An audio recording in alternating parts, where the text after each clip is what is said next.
Hi, I'm attorney Ben Schwartz. Today we're going to answer a viewer question. The question is from Rebecca in Laurel, Delaware.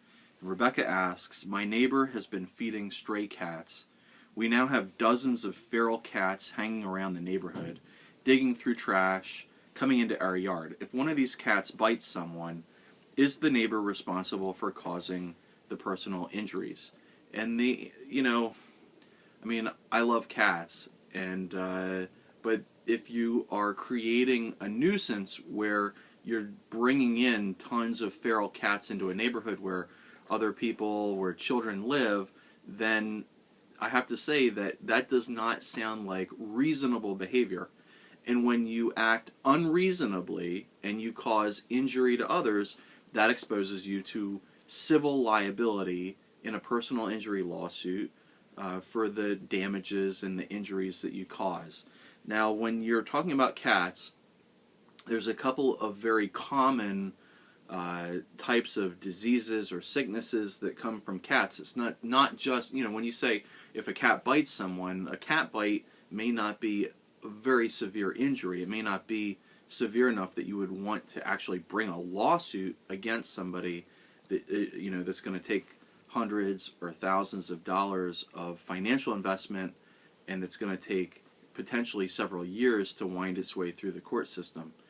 But, there are common diseases that come from cats. Unfortunately, just off the top of my head, I'm thinking about what if someone gets rabies from one of these feral cats.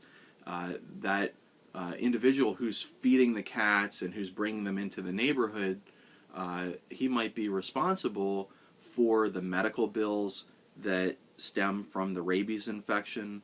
He might be responsible for an award of compensation for permanent injury. Another type of disease that comes from cats is a disease called toxoplasmosis.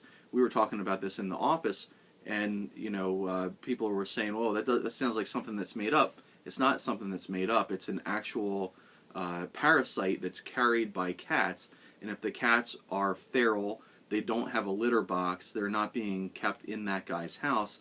They're just let to roam around the neighborhood. If you've got a garden, you've got vegetable garden, and they're using the garden as their bathroom, you may be at risk, or your family may be at risk, for contracting this infection called toxoplasmosis. And if you want to know what it is, you can Google it. I don't really want to get into the details about it, but it does remind me of a movie that I watched one time called Trainspotting.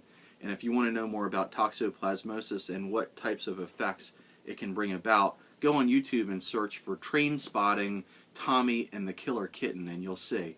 But basically, to answer the question, yes, I think that the individual who's bringing in these droves of feral cats could be at fault, could be held responsible in a court of law for any injuries that come as a result of his activities or his actions.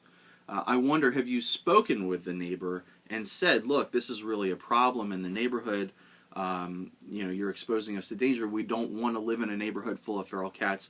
And can we think of some things to do together to alleviate the situation or to cure this problem? Have you done that? I don't know from your question if that's been done, if this has really gotten past the point of neighbors talking to neighbors to try and resolve the dispute.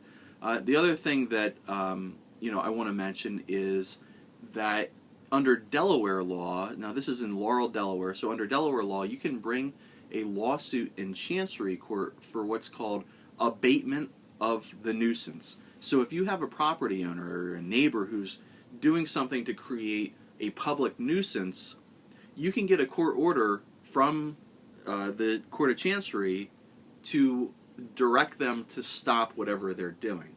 And so that might be an avenue that you might want to try to pursue if you can't, if you talk to the neighbor and he's not willing to change his ways, if you can't come up with some sort of solution, legal solution, amicably between yourselves, then you might want to speak to a Delaware attorney about bringing a lawsuit for abatement of the nuisance. I hope that answers the question. I'm attorney Ben Schwartz. If you have a comment or thought on this, please go on our Facebook page.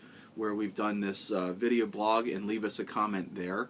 If you have questions for me about the law as it stands in Delaware or Maryland, where I'm also admitted to practice, send me an email, ben.schwartz@schwartzandschwartz.com. Hopefully it's something that we can answer on our video blog for you. Thanks for watching.